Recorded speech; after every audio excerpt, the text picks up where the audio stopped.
Hey, welcome everyone. My name is Michele Lancione and I am co-director of the Beyond Inhabitation Lab here in Turin. In the room with me, there are a number of colleagues from the lab, Jennifer, Francesca, and Chiara. The lab is co-directed with Abdulmalik Simon, who's also online. So today, I have the great pleasure of introducing you to our second guest. We already had a seminar last week for our spring series. And our second guest is Dr. Aya Nassar. I'm extremely happy to have Aya as part of this seminar series. We are all very big fan of Aya's work. We use her work in our thinking about habitation and housing and much more really. And so we are happy that she is part of this event. Now I'm just going to introduce Aya and then I will leave the floor to her. Now, Aya Nassar is a British Academy postdoctoral fellow at the University of Warwick in the UK, where she conducts the research project When the City Stands Still, Curfews and Urban Life in the Middle East. Aya is an interdisciplinary scholar in between politics and AR, urban and political geography and Middle East studies, interested in questions of memory, archiving, poetics of space, infrastructures, and affective and material aspects of cities, mostly in Cairo, Egypt. She is currently one of the editorial team of Arab Urbanism, a bilingual open access platform that publishes on urban questions in the Arab world. Her recent publications look at thinking about cities during curfew, experimenting with narrating homes through objects, and thinking about space and memory in Egypt. Now, today, Aya is going to give us a talk on giving up the idea of home, ambivalent geographies, geopoetics, and resisting capture in the cities of the Middle East. So, Aya, without further ado, I will give the floor to you. Thank you so much, Michele, and thank you, Malik, Daniela, and Chiara, and who basically were organizing this seminar and its logistics in the back doors. I really appreciate the invite, and I really appreciate actually the presence, the audience giving up an afternoon to listen to me. Thank you so much. So I'll do the little spiel of trying to share my screen. Hopefully it works, and then.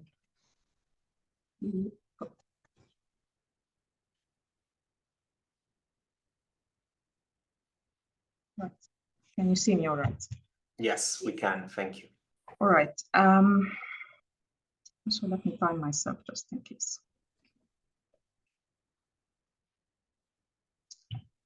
So Michele, thank you so much for the invitation. The title of the paper is Giving Up the Idea of Home, and I want to start by saying where that title comes from. The paper overall really emerges from one poetic image or one poetic line that is conjured by the Egyptian poet Iman Mersal, the woman in the picture. And most of this talk, actually, I'll be talking about her and her poetry. In one of her poetry collections, we stumble across this line that you see on the screen here, in which she says, "I'm digging around for a key that always gets lost in the bottom of my handbag, training myself in reality so that I can give up the idea of home." And I have been really captivated by this image for a long time. She's one of my favorite poets. Reading her is the kind of reading I did for pleasure and promised that I would never write about it academically because I get so much joy out of it. But then here we are. I've been captivated by this image because it's an image, I mean, if you think about it, it's an image in which the poet is training herself to give up an idea. And I think in this, we receive a poetic question. Like, what does it mean really to train ourselves into the idea that we are never really at home? And how would these rehearsals to come to terms with our precarious relations to the world manifest? And how might they rework our imaginations of precarious geographies in the world? So to move to the paper itself, I think the idea, given that I'm talking to the Beyond Inhabitation Lab, that I'm sure you will agree, the idea of home is a fraught thing to desire, to lose, and to imagine.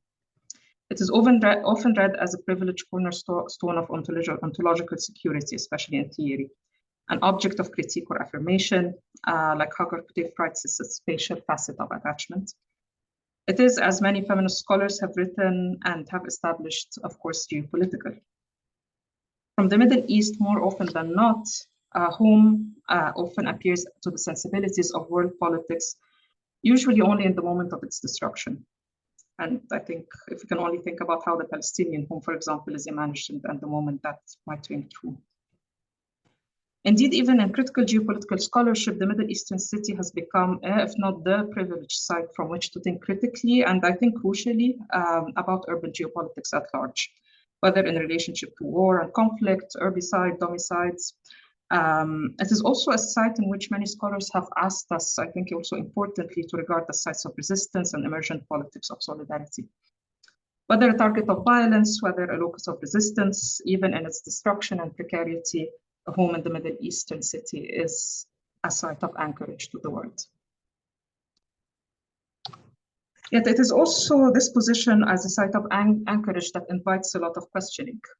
In the surrounds, Malik speaks about the desire for some kind of anchorage of one's relationship to the world, even if these sites of anchorage are broken all the time. Mikhaili and other scholars who have attended to the foundational position of home and understanding the world ask if the conception of home and its entangled politics of belonging, aspiration, sites, and objects of desire would be able to stand at all if we face up to the idea of the violence, the exclusion, and the extraction on which this idea rests.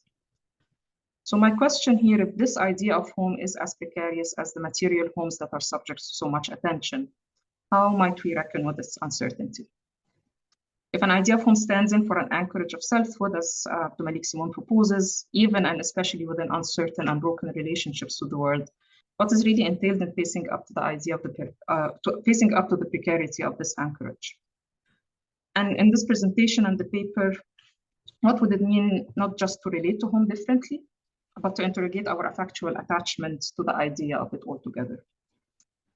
Now, my interlocutor in asking these questions, as I said, is the Egyptian poet and writer Iman Mersal. And I read here Iman Mersal's work not merely as a poetic or aesthetic representation of urban and political transformations in Egypt, but I propose it as a critical geographical form of witnessing and writing the city, without attempting to locking it or mastering space.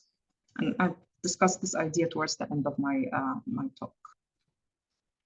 Now, I sit with her geopoetics to grapple with affective ambivalence towards common objects of desire in general, such as an anchorage of one's place in the world or an idea of home. I'm especially oriented to her subtle attempts to come to terms with disinvesting from this idea of home as an object of desire, which is, if you think about it, it's an image that runs against the grains of how conceptions of precarity and vulnerability and violence in the Middle East and Global South largely actually are typically imagined, written about, or visualized.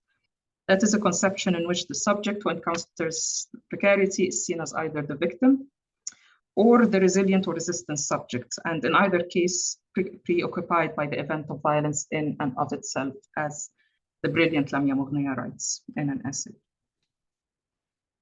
Now, the thing is that the space to relate to these subjects beyond that capture collapses as they face the repeated undoing of their worlds, and in this case, rehearse with effort their ambivalence towards its sets of promises. Overall, there is the argument that I propose here, and I will brush over it very quickly and then come to it towards the end of the talk, is that I'm proposing supplementing the urban geopolitics of home, one that is beholden to the event of violence, with an urban geopoetics of home.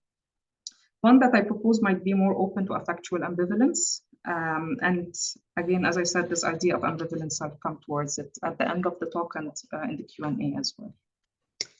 But for now, let's turn to the poet. This is the poet who is standing in front of the door, training herself to give up the idea as she looks for and uses her key at the same time. Her poetics of training, drilling, and rehearsals are threaded within most of all Mersal's poems.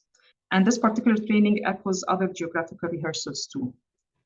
Mersal was born in 1996, and I'll give just a brief sense of who she is as a poet. She was born in 1966 in Mansoura, which is a city in Egyptian Delta. And then she moved into Cairo in the early 1990s. And from there, she moved to the US, to Northern America, and then later to Canada in the late 90s, where she currently teaches in the University of Alberta.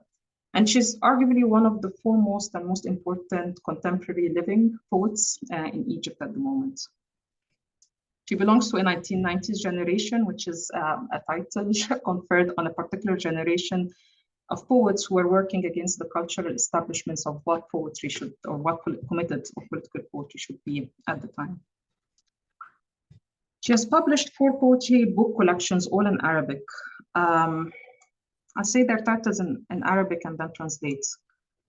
The first is ممر معتم يصلح لتعلم الرقص, a dark alleyway suitable for learning how to dance. Walking as long as possible, and these both were published in the 1990s. After leaving Egypt, she will spend some time without writing, and then she will write another 2 to give alternative geographies and to give up the idea of home. Many of those poems, they're all written in Arabic, of course, but they have appeared in some collections, they have been translated, and selections from these 4 have appeared in a recently translated book by Robin Cresswell, Under Threshold, which is actually a very pretty book. Besides her 4 main poetry books, she translates, teaches, writes academically, and has written long-form defying genre books, which are the ones here below. Books that basically experiment with style, particularly as she grapples with the expectations of genres, of what a genre should be. Now, her experimentation with form is really interesting for me because, especially as she thinks against and beyond genres, because it helps me think of her work as a creative text in the sense proposed by Catherine McKittrick. One that is not merely representational, but also is relational to theory and praxis. In this sense, storytelling is understood as theory, which is important to how I read the geopoetics in Mersal's work. So I'm mostly interested in poetry, but I also am interested in her prose, which operates as what Tim Cresswell have claimed before as hybrid text. Text in which poetics, research, archival work, and even academic writing might be flirting with each other. Most of the paper is based on the poetry, is what I'm interested in, but I refer to some of these prose books as well. Now, the reason why I'm thinking that Mersal grapples with her own geography explicitly because she says so. While she was writing her PhD, which was on Arab writers who migrated to the Americas in the 19th century, Mersal suddenly became obsessed with the medieval Arab geography. Her model, and the reason for that was that her Arab writers, the ones that she was researching, were using poetics of the medieval Arab writing to describe their Atlantic crossing from the Middle East to North America. And it's a particular language which happened to fade once they arrived to the shore. In following these poetics, Mersal traced medieval Arab geographies to see how and where did the West appear and end in this geographical imagination, stumbling upon the famous Sea of Darkness, which you see here, which was the term that was given to the Atlantic Ocean for centuries, actually. And its most famous expression is in Idris's map. I think some might be familiar with it. It's the famous map that is always inverted upside down, and it's the one that is commonly. It's also very beautiful, so it is one that is highly circulated as well. The Sea of Darkness, therefore, becomes the land where the West ended. And from these geographies, Mersal will come to a poetic that she was searching for to imagine how it would have felt to leave everything behind as an Arab immigrant and cross to the unknown, crossing the Sea of Darkness. A geopoetics of movement that is searched for to account for poetics that is both inherited and also vanishing exactly at the point of arrival. Her poetry will tug into related threads, charting an everyday geography of migrants in and out of sync of where they find themselves. Flashes of encounter, recognitions, estrangement appear all at the same breath, as she scratches her own cartography as well, in her home village in Cairo, later in North America. When she's writing about here and elsewhere, she attends to the everyday of being a migrant or a member of diaspora, but without a hint of sentimentality, and I think that is really important. In her poems, she charts an ambivalent geography of death, burial. She also draws painstakingly the ordinary rehearsals of members of the diaspora as they train themselves to love green trees, to buy organic foods, to jog by the river, and to exercise how to write the modern letter to their family back home. They train themselves to disguise their accents and in so doing act as grave diggers for their stubborn accents that won't die, a training that is always about to betray them on the next occasion of anger or grief or just exhaustion. Rather than a linear geography of movement, therefore, the gesture is all for in her poems are always ones of trying one's body in a different continent, trying out. This is not a geopoetics of movement, therefore, it's not about exile as well, which is, I have to admit, as Arabs we're famous of. But it is one of rehearsals, trainings, and experimentations, what she calls the experience of the West, which scatters from something contained as a morsel and then to become recurrent drills and experimentations. In other words, it is one in which leading home is tentative and ambivalent about the kind of movement of body in space. I now turn to focus on two poetic scenes and to the idea of home from two different poems that were written across the 2000s. And that is after Mersal had already migrated out of Cairo. These two scenes, I'm struck by the geopoetics of dust that seep from one poem to another. And I'm even more drawn to them because, as you will see, dust disappears from in the translations to English, as dust tends to do. The first is from They Tear Down My Family Home. You see the Arabic version here and the English translation also on the slide. This is one of the poems in which Mersal writes about her relationship with her mother, whom she lost when she was young. And in this poem, Mersal follows the material undoing of her family home. And it reads, as you can see on the slides, that now they are tearing down her old bedroom, casting into the air strands of her still wet hair that flies up from the cracks of earthen walls about to become clots of dirt, as if no one ever rested their back there. So she draws a scene of home unmaking, demolition and ruination, and she dedicates a whole poem centered on the poetics of the material collapse of a house. In this scene, the wet lock of hair that escapes, and the second line is her mother's hair, one that was woven in the wall when it was built to bless the house or ward off an evil eye. In the original Arabic, there is a repetition when she describes that wet hair, and perhaps an emphasis on the lock strands of the hair being wet, still wet, as they escape from the now disintegrated walls. The walls themselves crumble into a pile of dust rather than a clot of dirt. The organic is woven with the material and the embodied. Body entangles with mud, brick, only to be retraced fleetingly at the moment in which a home that has already been abandoned anyway crumbles into a pile of dust.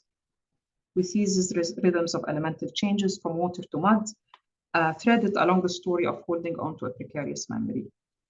Now, one of the things that jolted me in reading this poem in translation is, as I said, how dust disappears in the English translation, and with it, all the dusty, dry, and whirling poetics of watching one home's getting slowly undone in a place like Egypt. In Arabic, I could hear and smell the demolition process. I could taste the cloud of dust that will emerge with the collapse of the wall, entangled with the dry, decomposed lock of hair. And therefore, I could also sense why the insistent description of the hair being still wet, a repetition which also disappears in the translation. With the dust, there is movement, there's a whirlpool, and there's a suspension that is lost when the fate of the wall in the English translation is predicted to become a clot of dirt. I want to set this poetics image alongside another trace. This is a poem from Mersal's latest published poetry collection, which is where I get the idea for the paper from. The whole poem is worth reading, but I'll just focus on its ending. She says, I'm digging around for a key that always gets lost in the bottom of my handbag, here where neither Olga nor her husband can see me. Olga here is the landlady, by the way. Training myself in reality so that I can give up the idea of home. Every time you go back home with the dirt of the world under your nails, you stuff everything you could carry with you into its closets. But you refuse to define home as the resting place of junk, as a place where these dead things were once confused with hope. Let home be that place where you never notice the bad lightning. Let it be a wall whose cracks keep growing until one day you take them for yours. So again, I will note that in the Arabic version, the poet comes home with the dust of the world under the dust of the world at her fingertips and not the dirt of the world under her nails. And I'm interested in that because dust is dry and volatile. It is not abject, and therefore it doesn't really perform all the roles of matter out of place and separation we really inherit from anthropological thought. Dust orients to heterogeneity, disruption, and a form of decomposition that might also add up to something else, although we still don't know what it is. This messiness of dust speaks to what several queer theorists have pointed towards, the imaginative possibilities of mess, of even hoarding and disorder as attempts at meaning-making that work against linear and triumphalist storylines. Archiving, self-curating, and even cluttering thus becomes here in this poem a bargaining with temporality, a hedging with a future. Therefore, in the Arabic version, again, the poet refuses to define home as the future of clutter rather than the resting place of junk. And she plays with temporality that is evident in the aborted future of clutter, which entails a temporal ambivalence of desire, hope, and abandonment that something like the resting place of junk forecloses. To be clear, I'm here not like making a critique of the translations. Translations should actually extend poetics, but I'm dwelling in that gap and that excess that exists between the translation.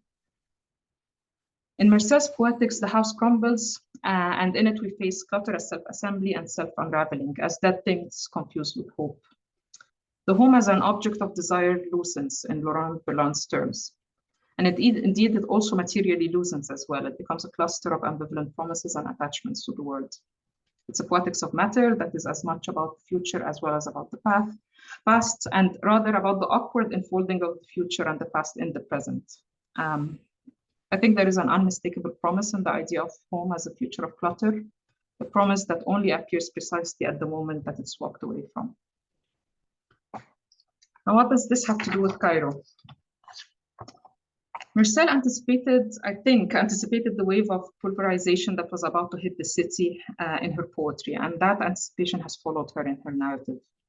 When I'm turning now at this moment to Mersal's work, it is in a context and a juncture in which Cairo has been changing beyond recognition in the past decade, but also in more slowly and less spectacular ways that you would expect. Some might know since 2014, the new military regime in Egypt has invested in a performance that is predominantly urban, a performance of getting the job done. And they do this by staging one mega urban project after the other that aggressively replans the capital city. Now, an impulse to remake city with the new political regimes is hardly new. This wave of relentless demolitions rings very differently because it not only comes at the heels of disappointed revolutionary moment of 2011, but for many it also materializes this geography of counter-revolution. Things like highways and flyovers and bridges are designed now to anticipate the construction of a new capital city that is outside of the city proper. It's a protracted moment in which the city is being lamented as it disappears in front of those who seek very haphazardly, but sometimes also in a very organized manner to archive it and to create a record of this disappearance. So in many ways, Mersal's poetry and prose witnesses this wave of pulverization in which the city is entangled. One of her latest books, that is not a poetry book, In the Footsteps of Anayat al-Zayyat, is a jaw-defying narrative book. It narrates Mersal's attempt to trace Anayat al-Zayyat, a writer who wrote one novel before committing suicide, and who remained outside the literary canon altogether. The book, by the way, is one of the books that I would recommend as one of the best books about Cairo to read. It is a journey that starts with a puzzle and a sort of a fragment and obituary. It is the obituary of the writer that tricks Mersal into thinking that she can follow it to visit the writer's grave and basically figure who she is. Yet she fails to locate her grave in Cairo's city of the dead, and therefore begins the search. She writes a book basically of trace finding, mining archives, interviewing families, friends, walking the city as its own archive to which she will pick up the trace of the writer. And alongside the search of the traces of the writer, we follow Mersal herself as she's salvaging her own personal boxes from family homes and collects what remains of an archive of herself in Cairo, which keeps scattering and fragmenting the longer she stays away. In parallel, through walking the city, Mersal exhumes histories of the city and of the neighborhood in which the writer lived, the sites in which she worked. She enlists the help of those within the city to try to find where she's buried, and together with two friends, they search for her burial place. And Mersal really doesn't end the book until she basically has found the grave after many futile attempts, and only to discover, as you see in that picture here, that the tombstone itself is cracked. Now the book ends with a promise and a gesture that Mersal promises to always visit the writer because she returns to the city because cemeteries do not move. While Mersal ended her book of trace finding with that promise, there is some awkwardness here because graves actually do move, and indeed they did. Between the first writing of the book and the publication of its English translation, the book had taken the Arab world by storm. It was also during that time that Cairo's cemeteries, the second oldest Muslim graves in the world, and where the book starts and ends, were facing the bulldozers as mega highways were slicing through their intricate fabric. And these demolitions, they come in waves. The most recent one is just about to start now. So in the English translation launch, Mersal spoke about the geography of the city as the archive of that trace-finding book, echoing a mood and a sentiment that was prevalent in Egypt at the time and which she had already captured in her book. Basically, that in a situation where the past is policed and kept and gate-kept, and where there is an intense contestation over memory, the city acts as its own archive. However, in the same event, Mersal also shares with her audience that in her latest visits to Cairo, and at the height of the waves of the cemetery demolitions, she really couldn't make herself go to see that whether the grave is standing or not. If the geography of the city is an archive for its storytelling, basically it cannot be assumed to be fixed and stable in a city that is being terraformed. So Mersal speaks about losing the city, but also about dusting it and rewriting it in her interviews. And she finds a gesture towards the idea of dusting the city as storytelling it, while staying with the tension that gesture that seeks to find the city is also one that is not about fixing it or sedimenting it or anchoring the self in it. In Mersal Urban's geopoetics, we are oriented towards an ambivalent attachment to the city, rather than one that is too ready to romanticize it or to lament it. So what? I return now to the first, and by way of a conclusion, I return to the first provocation that I raised in this paper. If an idea of home is as precarious as the material homes that are subjected to so much attention, then how might we reckon with that uncertainty? So as you obviously can tell, I'm trying to make the claim of taking her seriously as a geographer of the city. I think she sits within geographies that are unstable, precarious, but not altogether catastrophic or exceptional. Her tryouts and that training, she writes about gestures to embody geographies of repetitions as well as a temporal horizon of anticipation. And one of my aims has been to channel these poetics as a critical yet ambivalent geographical commentary on the slow unmaking of cities and home. And I wish to center particularly poetics that are different from how the space of the Middle Eastern city is typically registered as a space of exceptional event, either good or bad, and in which the ordinary is merely seen as a background or a remainder. And to be clear, this is not a call to replace attention to the past and slow violences inflicted on home spaces and different spaces, parts of the Middle East, especially now. But it joins in a call to also attend to the ambivalence inherent in witnessing this undoing. Mersal's work, I suggest, complicates not only how the image of the precarious Middle Eastern cities circulates globally, but also what kind of reactions, including academic reactions, emerge in the response of this circulation. So therefore I approach, sorry, skip the slide. So therefore I approach Mersal's poetic as storytelling as geographic theory making, and not only in terms of what she writes about the city, but also in her method of storytelling the city that does the work of disruption. It is for this reason that I think she's one of the most original geographers of Cairo, and because she attends to an ambivalent relationship to precarity in giving up the idea of home. And in doing so, she makes space for non-masterful accounts of an encounteredness with precariousness, one that does not play into the figures of exclusion, violence, or others, or the other on which the conception of home relies. So while scholars, especially like Mikhaili actually here, have written about the political difficulty entailed in scrutinizing this idea of home, also the political necessity, Mersal, situated in a very different context, shows us what might be entailed in staying in tension with this object of desire, rehearsing being neither attached nor disaffected towards it.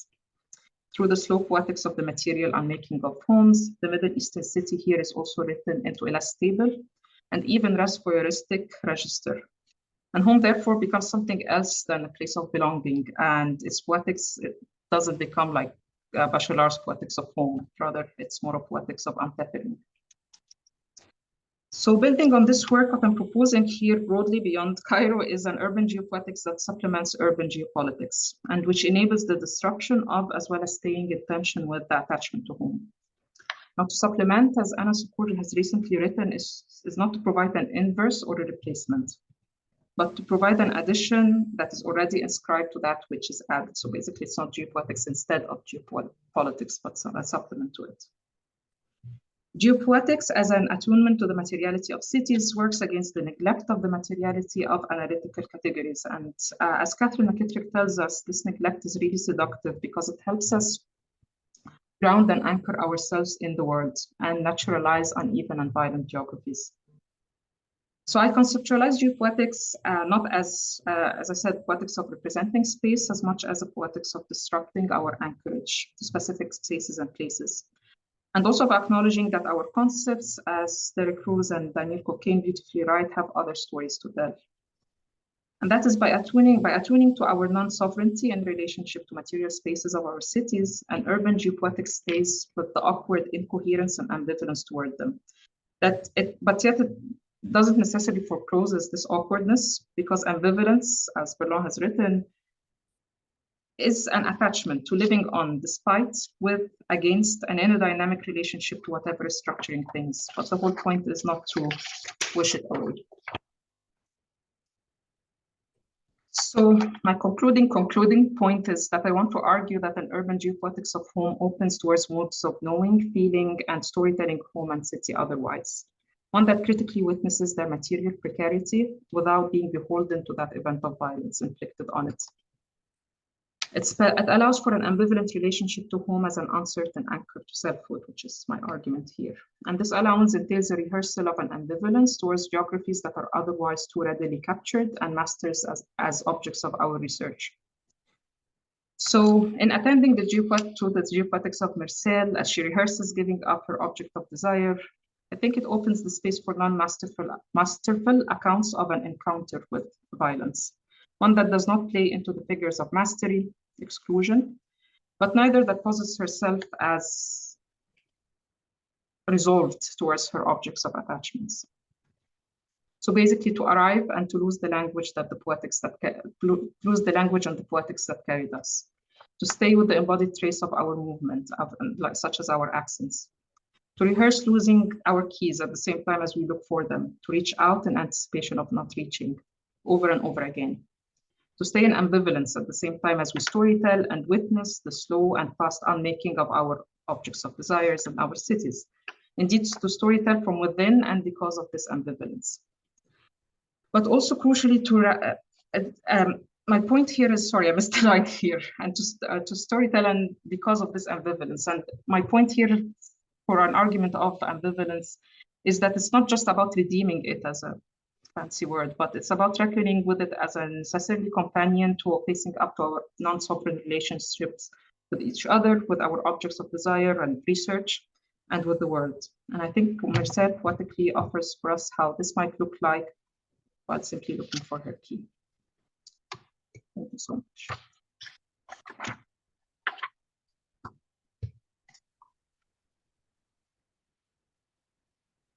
Thank you very much, Aya. I'm going to stop the recording.